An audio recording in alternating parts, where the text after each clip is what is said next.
शराब का दुकान खुलवा दिए, बिहार के लोगों को एकदम पियाक बना दिया, पियक्कड़ बना दिए, लत लगवा दी। अचानक कर रहे हैं कि अब छोड़ करके जब टर होने लगा लोग, जब आराम से दारू पी के ऐसे उलटने लगे, 4 सीट जीत करके आए हैं। तो तेजस्वी यादव वही जो योजना है बिहार में लागू करने का प्रयास कर रहे हैं। वो चाह रहे हैं कि हमारा आगे का राजनीतिक करियर का दरवाजा खुला रहे। जैसे 400 को 1500 करना और माई बहन योजना में सारे महिलाओं को 2500 रुपया देना।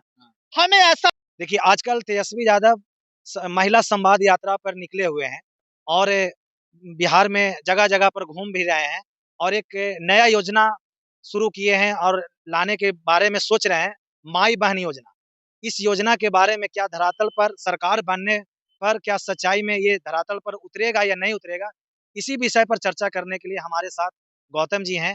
आइए इनसे बात करते हैं कि क्या सर ये तेजस्वी यादव जो महिला सम्मान योजना संवाद यात्रा कर रहे हैं और माई बहन योजना जो ला रहे हैं, क्या ये धरातल पर सरकार बनने पर ये क्या लागू हो पाएगा? देखिए, अभी जो है तेजस्वी यादव महिला संवाद यात्रा पे है। एक तरफ नीतीश कुमार भी यात्रा पे थे, लगातार प्रगति यात्रा पे थे और उसमें उन्होंने कई करोड़ 200 कुछ करोड़ रुपया खर्चा किया था। हाँ, करके खर्चा किया था उन्होंने और लगातार यात्रा पे थे। तो तेजस्वी यादव भी इसके दबाव में जो है महिला संवाद यात्रा पे है, ठीक है।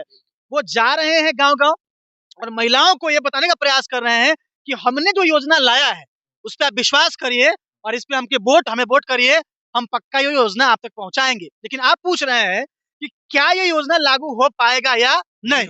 चलिए हम आपको बताते हैं एक बात और बड़े ध्यान से सुनिएगा।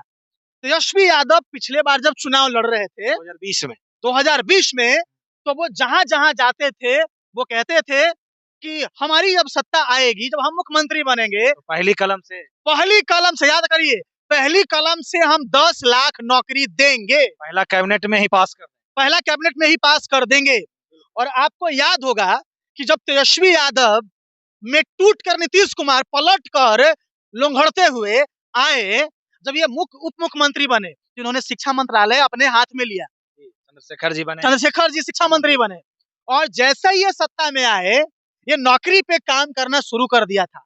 और आपने देखा है जिस तरीके से धनाधन युवाओं को नौकरी मिला, धनाधन नौकरी निकाला गया, युवाओं को नौकरी मिला और आज कई लाख युवा नौकरी में है। तेजस्वी यादव ने ये भी कहा था कि गांधी मैदान सिर्फ शपथ ग्रहण के लिए यूज होता था, लेकिन हम नौकरी बांटने के लिए गांधी मैदान में चुने और यूज किए।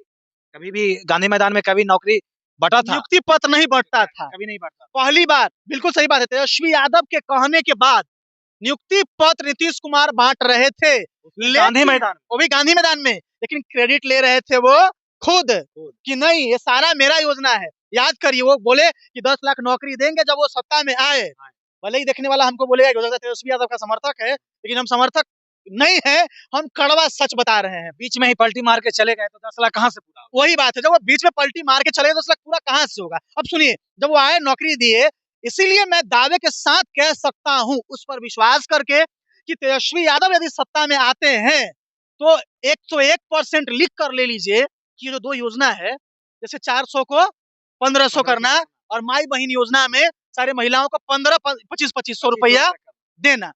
हमें ऐसा लगता है, देखिए एक मानव के रूप में अपने अनुभव के अनुसार हम ये कह रहे हैं कि जब तेजस्वी यादव आएंगे तो योजना पक्का लागू होगा, क्योंकि हम उनका पिछला इतिहास देख के बता रहे हैं। और ये भी बगल में झारखंड में चुनाव हुआ था और वहां पर भी देखिए हेमंत सोरेन ने भी कहा कि 2500 रुपया देंगे और तेजस्वी यादव भी साथ में थे और तेजस्वी यादव भी कह रहे थे कि 2500 रुपया जैसे ही सरकार बनेगा तो हम 2500 रुपया देंगे। और उसी तर्ज पर बिहार में भी तेजस्वी यादव कह रहे हैं कि मेरा जब सरकार बनेगा तो 2500 रुपया हम। देखिए उसी तर्ज पर हेमंत सोरेन चुनाव जीत गए ना, उसी शर्त पर जेएम सरकार में आ गया। अब तेजस्वी यादव को लगा कि भाई ये दमदार योजना है, साथ में गठबंधन में भी है, गठबंधन में भी झारखंड में है, दमदार भी योजना है यार। झारखंड मान के चलिए तो एक ही है, अच्छा परफॉर्मेंस अभी हुआ, 4 सीट अभी झारखंड में चुनाव 4 सीट जीत करके आए हैं। तो तेजस्वी यादव वही जो योजना है बिहार में लागू करने का प्रयास कर रहे हैं।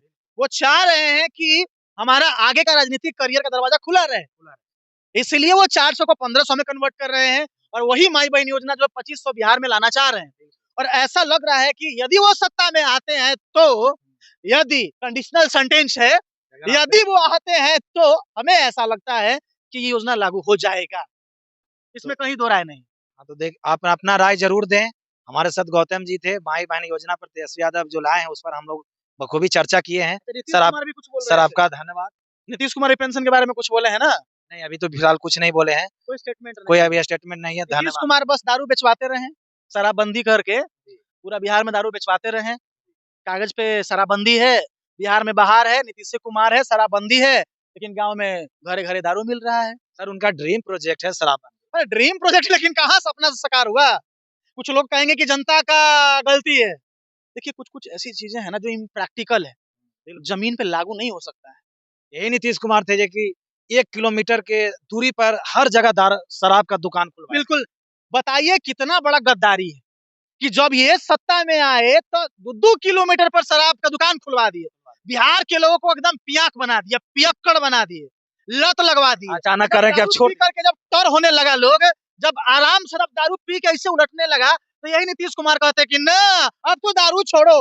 अचानक अब छोड़ो। छोड़ो। अब बताइए दारू पीने वाला मरेगा कि जिएगा? तो माने दो मुंहवा सांप है। हाँ, बिल्कुल। माने इधरों से मुंह है और इधरों से मुंह है। कब करने जाएंगे इसका कोई गारंटी नहीं है। तो नीतीश कुमार ऐसे ही है। तो अभी 2025 में सर नीतीश कुमार को किस रूप में देखते हैं? क्या वापस आएंगे? नहीं, आना ना आना वो अलग की बात है। एनडीए सत्ता में आती है तो लोग कह रहे हैं कि नीतीश कुमार को ही मुख्यमंत्री का चेहरा बनाया जाएगा, लेकिन मेरा अपना मानना है कि नीतीश कुमार यदि फिर से मुख्यमंत्री बनते हैं बिहार में, तो बिहार के लिए सबसे बड़ा दुर्भाग्य होगा। लेकिन अमित शाह का जो बयान देखे थे सर, जो पिछले बार जो बोले लोग भी नहीं चाहता है कि नीतीश कुमार मुख्यमंत्री बने। उस समय से मजबूरी हो सकता है ऐसा। मीडिया के भी चर्चा में आ गया कि फिर से सरकार पलटने जा रहा है। अरे नीतीश कुमार तो निर्लज आदमी है महाराज।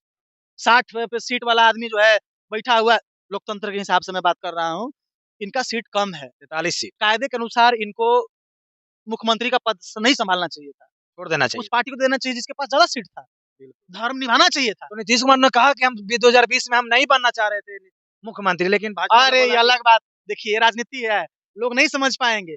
नहीं बनना चाह रहे हैं लेकिन पीछे से कर नरटिया दबा रहे हैं, तो ऐसा नहीं ना होगा कि बनेंगे भी नहीं, पीछे से नरटिया दबाएंगे। तो लोग सोचवे ना करें, नरटी दबने से बढ़िया जान मतलब मरने से अच्छा है कि जिंदा बचे रहें।